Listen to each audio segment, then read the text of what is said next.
I accidentally became the family therapist. I don't remember volunteering for the position. There was no interview, no salary, no official announcement. One day my cousin called me crying about her breakup. The next day my aunt was venting about her marriage. Then my younger sibling sat on my bed at 1 a.m. whispering, "Don't tell mom, but I can't handle this." Somewhere between listening and advising, I accidentally became the family therapist. At first, it felt powerful. People trusted me.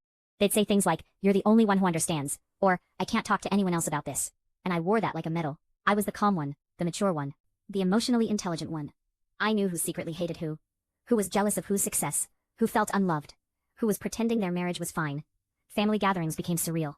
Two relatives would be laughing together, while I knew they had both complained about each other to me separately. I felt like I was holding confidential files in my brain. It got exhausting fast. My phone would buzz and I'd feel dread instead of curiosity. Because I already knew it wasn't a "Hey, how are you?" It was going to be a 40-minute voice note about someone else's crisis. And the worst part? No one ever asked how I was doing. Not really. They assumed I was fine because I sounded fine. One day it hit me. I was carrying everyone's emotions, but no one was carrying mine. The breaking point came at a wedding. Two relatives who had been ranting to me about each other for months were both there. Both came to me separately during the event. "Can you talk to her? She's acting weird. Can you tell him to calm down?"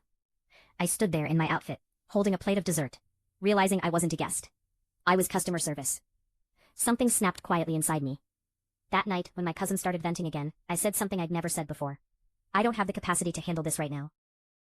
There was a pause. "You're the only one I can talk to." And for the first time I didn't feel flattered. I felt trapped. So I said, "Maybe that's the problem." Silence. It wasn't dramatic. No yelling, no crying.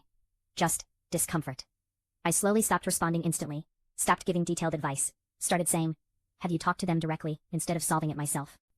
And you know what happened? At first, they were confused. Then slightly annoyed. "You've changed." Yeah, I had. Because I realized something important. Being everyone's emotional support system doesn't make you strong. It makes you convenient. And I was done being convenient. Now when someone calls, I listen. But I don't absorb. I care, but I don't carry. And the wildest part? The family didn't fall apart without me mediating everything.